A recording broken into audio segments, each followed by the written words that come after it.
This video is brought to you by CoolStuffInc.com, the best online retailer for Magic the Gathering singles and sealed product, and GatheringMagic.com, the #1 source for Magic the Gathering news and content. Now it's time for our latest video with Alan Pennington.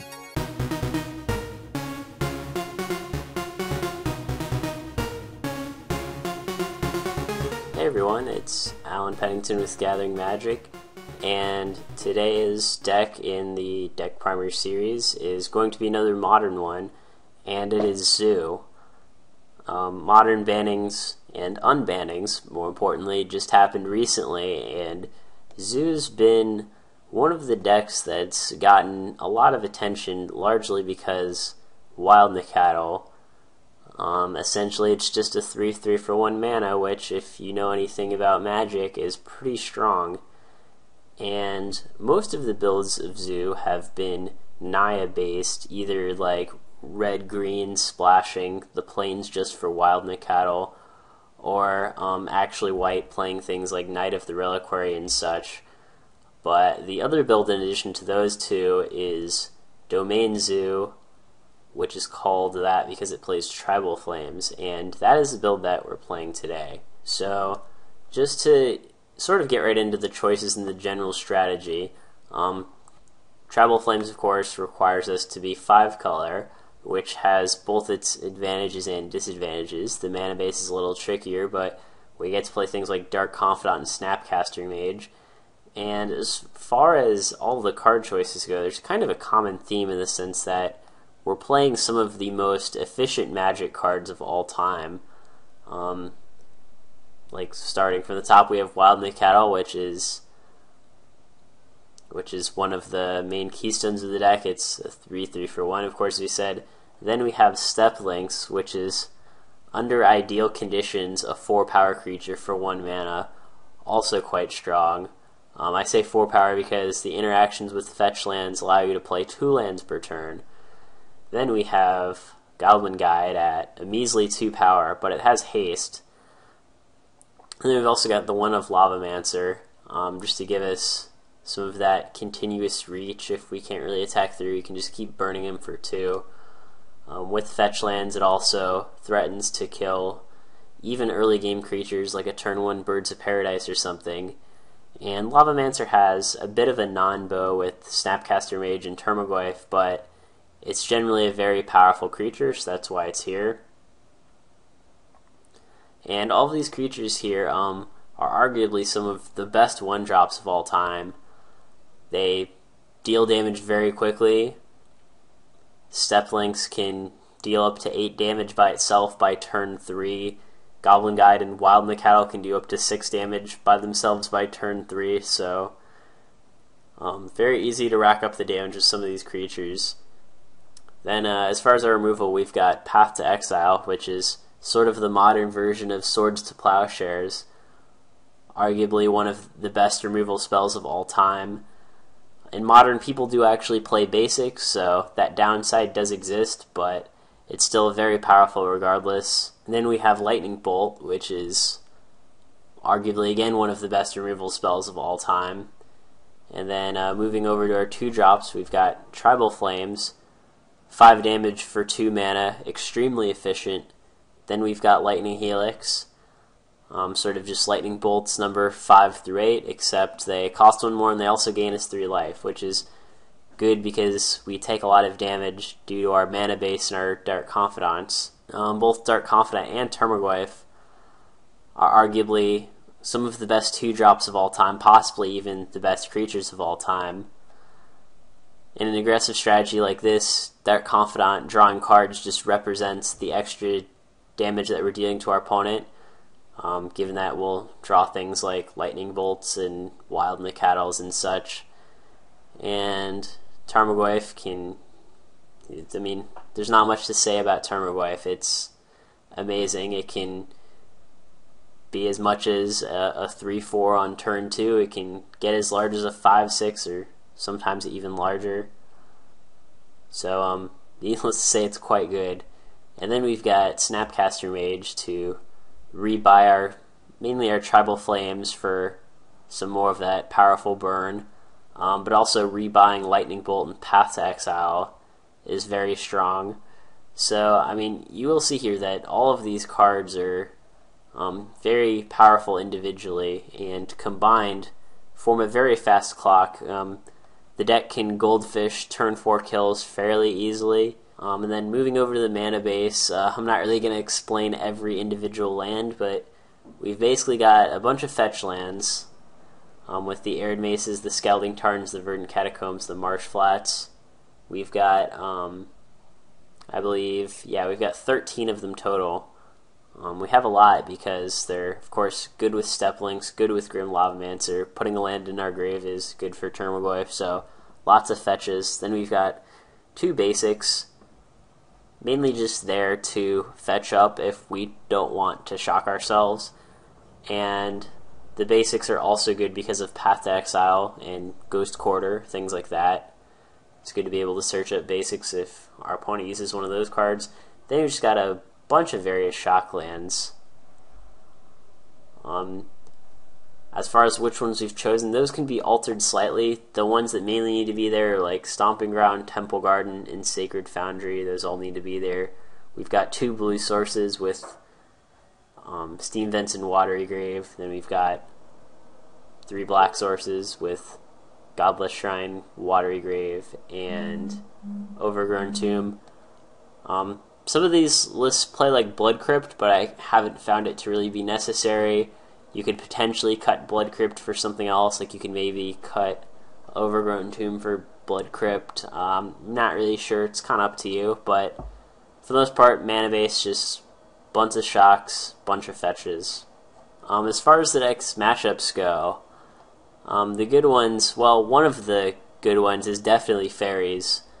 And that's kind of why Fairies is struggling in the current meta, is that sort of all of the builds of Zoo match up pretty well against it. Just cards like Tribal Flames are very good against opponents who are casting Thoughtseizes and Bitter Blossoms.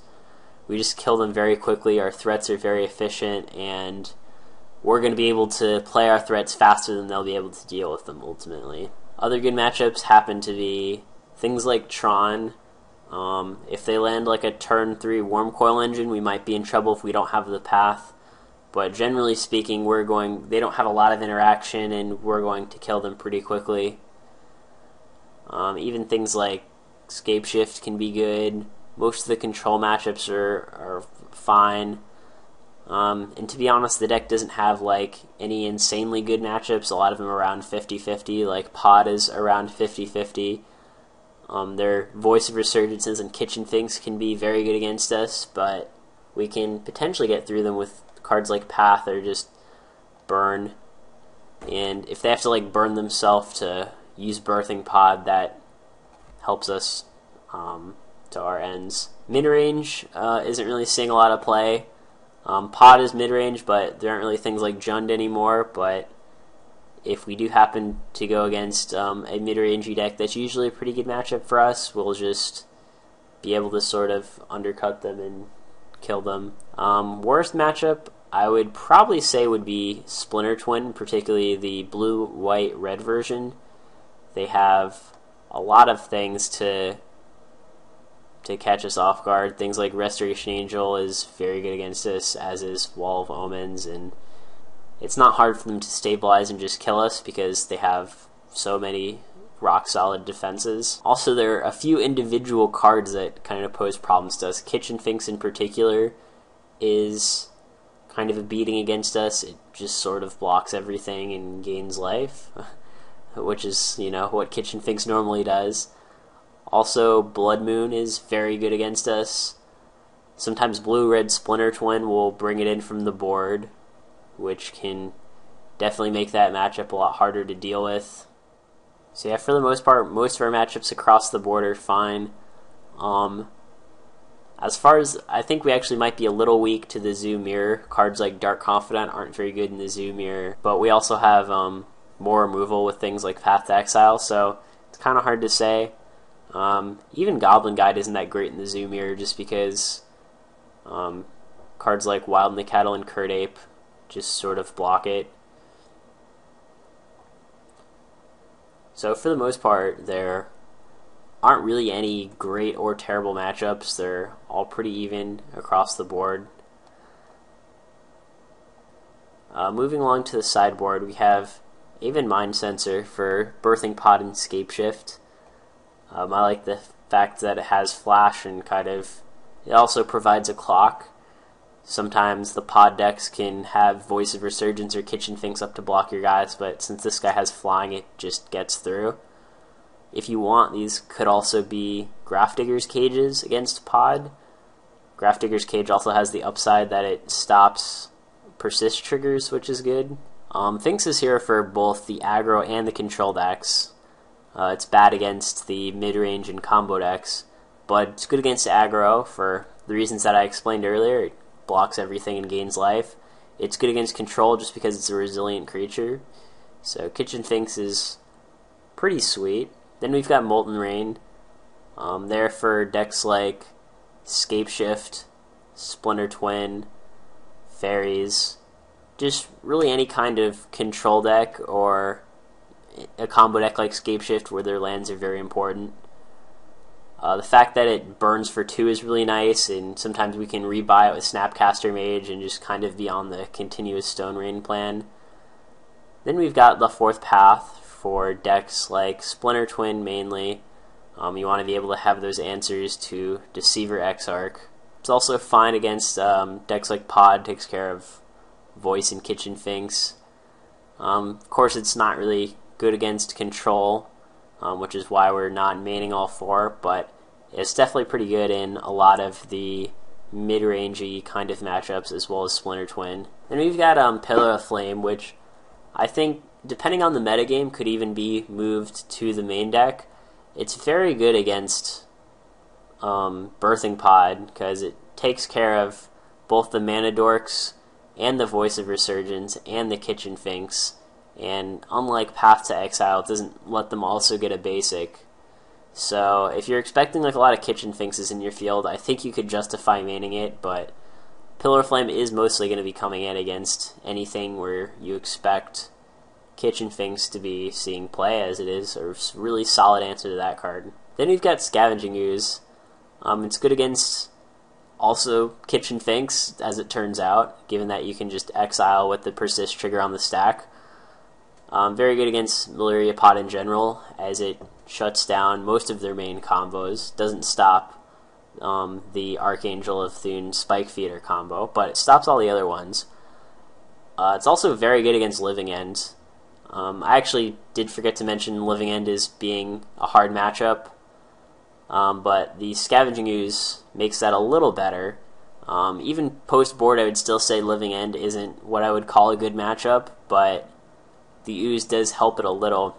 It's also good against some of the more fringe decks like Dredgevine and the Gristlebrand combo deck with Goro's Vengeance. So pretty solid card overall. Then we've got Wear and Tear, which you could put something else in this slot, but it's here largely for Splinter Twin.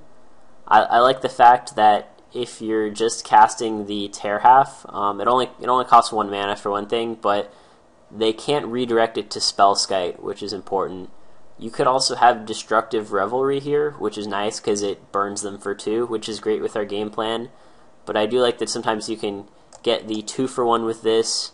You can save 1 mana anytime you're just casting the Tear half, and against Splinter Twin they can't redirect it to Spellskite, which is pretty sweet. Sideboard is flexible. If you're expecting like more control decks, you could board something like Geist of Saint Traft. If you're expecting more Splinter Twin decks, you could board Combust. If you're expecting more pod decks, maybe Grafdigger's Cage. Depending on how Pillar of Flame tests, I think you could even bump that up to 3 potentially. There's a lot of options here as far as sideboard goes, but I'm pretty excited about playing this deck. 5-color decks are always fun, so hopefully we will do well in the daily.